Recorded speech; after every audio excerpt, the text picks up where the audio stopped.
কাছে মন দিয়েছি। ওপার বাংলার জনপ্রিয় অভিনেত্রী শ্রাবন্তী চ্যাটার্জি অনবদ্য অভিনয়, মিষ্টি হাসি আর কোটি ভক্তের ভালোবাসা জয় করে দীর্ঘ সময় ধরে তিনি ধরে রেখেছেন টালিপাড়ার শীর্ষস্থান। কমার্শিয়াল সিনেমা থেকে ভিন্নধর্মী কন্টেন্ট সবখানে রয়েছে তার সমান বিচরণ। ওপার বাংলার পাশাপাশি এপার বাংলাতেও তার জনপ্রিয়তার কমতি নেই।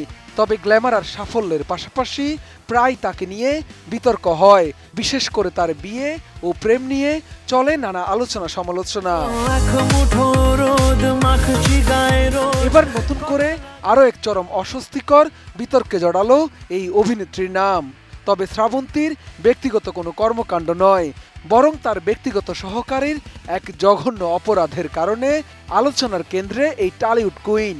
ধর্ষণের মতো গুরুতর অভিযোগে পুলিশ গ্রেফতার করেছে শ্রাবন্তীর সহকারী ম্যানেজারকে। বসুন্ধরা টিস্যু অশুদ্ধতার বিরুদ্ধে এক বিন্দুও ছাড় নয়। জানা গেছে 12 জুলাই পশ্চিমবঙ্গের হাওড়ার ষষ্ঠীতলা এলাকা থেকে তাকে গ্রেফতার করে চ্যাটার্জিহাট থানা পুলিশ। পরে খবরটি ছড়িয়ে পড়তেই টালিপাড়া ও সামাজিক যোগাযোগ মাধ্যমে রীতিমতো তোলপাড় সৃষ্টি হয়েছে।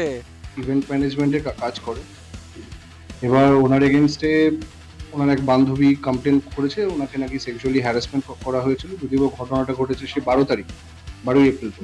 পুলিশ সূত্রে জানা গেছে গ্রেফতার শ্রাবন্তীর ম্যানেজার অর্ঘ্য যে ইভেন্ট ম্যানেজমেন্ট সংস্থায় কাজ করতেন, ভুক্তভোগী নারীও ছিলেন সেখানকার কর্মী। গত 12 এপ্রিল কাজের উদ্দেশ্যে তিনি অর্ঘ্যের বাড়িতে গেলে সেখানেই ওই নারীকে ধর্ষণ করা হয় বলে অভিযোগ উঠেছে।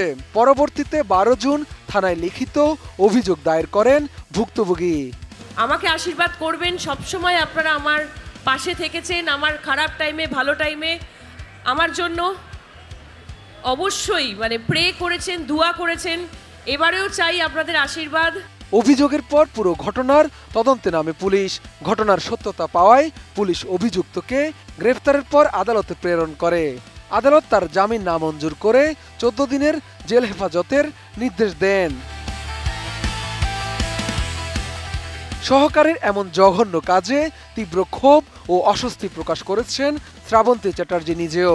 ঘটনার পর সামাজিক যোগাযোগ মাধ্যমে দেয়া এক বিবৃতিতে তিনি জানান, 2024 সাল থেকে একটি ইভেন্ট ম্যানেজমেন্ট সংস্থার মাধ্যমে অর্ঘ্য তার কাজ দেখভাল করছিল।